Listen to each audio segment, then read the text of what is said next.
مش هينفع تبقى قناة اكل صيامي وما نعملش مع بعض الفول النابت بتاع الجمعة العظيمة. كل سنة وانتم طيبين. هنعمل مع بعض الفول النابت اللي دايما كلنا متعودين لازم بنعمله يوم الجمعة العظيمة. انا يمكن منزلاه متاخر شويه علشان نبتدي كده نعمله مع بعض، وايه على يوم الجمعه العظيمه ان شاء الله تبقي عاملاه يكون طازه وزي الفل. وزي ما احنا شايفين لون الفول النابت بتاعي بيبقى جميل ازاي.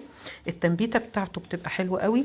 بنبته بطريقه سهله قوي، يمكن مش هتلاقي حد بينبته بالطريقه بتاعتي كتير.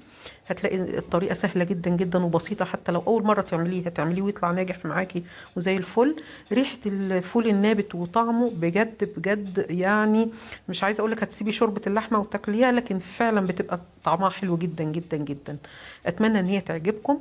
ولو عجبتك فكره قناه اكل صيامي ان هي متخصصه في الاكل الصيامي بس، يا ريت تشتركي في القناه واعملي لايك للفيديو واكتبي كومنت ولو حرف. انا عندي هنا حوالي نص كيلو من الفول البلدي بتاعنا. نقيته كويس لان ساعات بتلاقي فيه طوب او حصى او كده في الفول. انا جايباه بصراحه سايب من عند العطار.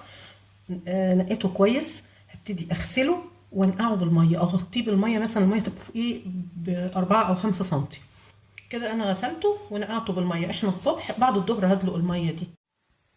انا اضطريت انقل الفول بتاعي في بوله اكبر منه شويه. زي ما احنا شايفين ده كده بعد 3 ايام. كنت بعطش الفول بمعنى ايه؟ ان انا بحط فيه ميه وبعدين ادلق الميه. انا قبل كده عملت معاكم فيديو كنت بحط الميه 12 ساعه وادلقها 12 ساعه. يعني مثلا ايه، احط الميه الصبح يفضل الفول في الميه لغايه بالليل، وبالليل ادلق الميه واسيبه ناشف لغايه الصبح، وهكذا كنت ببدل. بصراحه المره دي اول مره، يعني انا مش صغيره، انا كبيره، انا اول مره اعمل اللي عملته دوت، اللي هو ايه، عطشته فتره اطول من اني اخليه ايه منقوع في الميه. يعني انا بنقعه في الميه مثلا اول ما بصحى الصبح الساعه 8 الساعه 9، انقعه حوالي 3 او 4 ساعات، وبعدين ادلق الميه واسيبه طول اليوم لحد تاني يوم من غير ميه، وبعد كده احط ميه 3 4 ساعات. لقيت ده عطاني نتيجه فعلا احسن. فانت قدامك الطريقتين، اما تبدلي كل 12 ساعة، أو يعني صبح وليل، الصبح أنا أنقعه في مية، بالليل أدلق المية، الصبح أنقع مية، وهكذا. أو عطشيه فترة أطول. لما بتعطشيه فترة أطول التنبيتة بتاعته بتكون أحسن وأكبر. شايفة التنبيتة بتبقى أطول. بصراحة أنا ما كنتش باخد التنبيتة الطويلة قوي دي في الأول. ده كده منظر الفول بتاعي. نتمنى بقى ان ايه طريقه تنبيت الفول دي تعجبكم، ويلا بقى نروح نسويه ونعمل شوربه الفول النابت. حطيت حوالي 4 معالق زيت على النار سخنوا. هنزل بالثوم. ممكن طريقتي مختلفه شويه، لكن بجد لا، كل اللي بيدوقها بتعجبه جدا. انا بحب الثوم كتير، يعني زي ما انت شايفه الثوم كتير.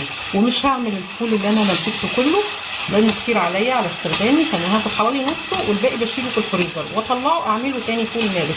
او زي ما عملنا قبل كده، فاكرين فيديو الملوخيه بالفول النابت؟ بعمل بيه فيديو ملوخيه بالفول النابت، بعمل بيه اي وصفه ثانيه ان شاء الله ابقى اعملها معاكم. هحمر بقى الثوم بتاعي وبعدين نشوف هنعمل ايه بقى. كده انا خلاص الثوم خلاص فاضل له ثواني. ما تغمقيهوش قوي، ما تخلوش يحمر قوي علشان ايه ما يمررش معاكي. انا شايفه ان كده تمام. هنزل عليه بقى بايه، بالميه.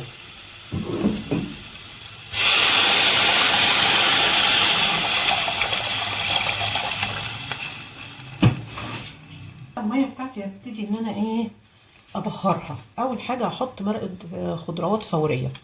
لو عندك المرقه اللي هي الثانيه المكعبات حطي مكعب.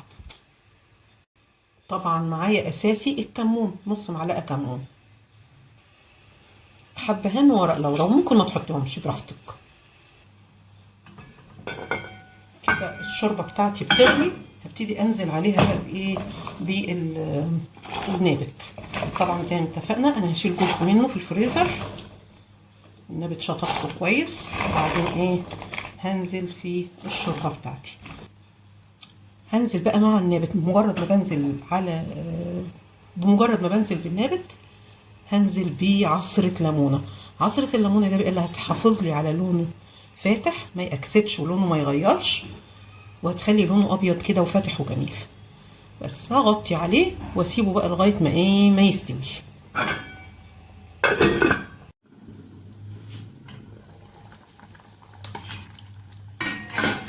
خلاص زي ما احنا شايفين هو شكله باين ان هو استوى خالص.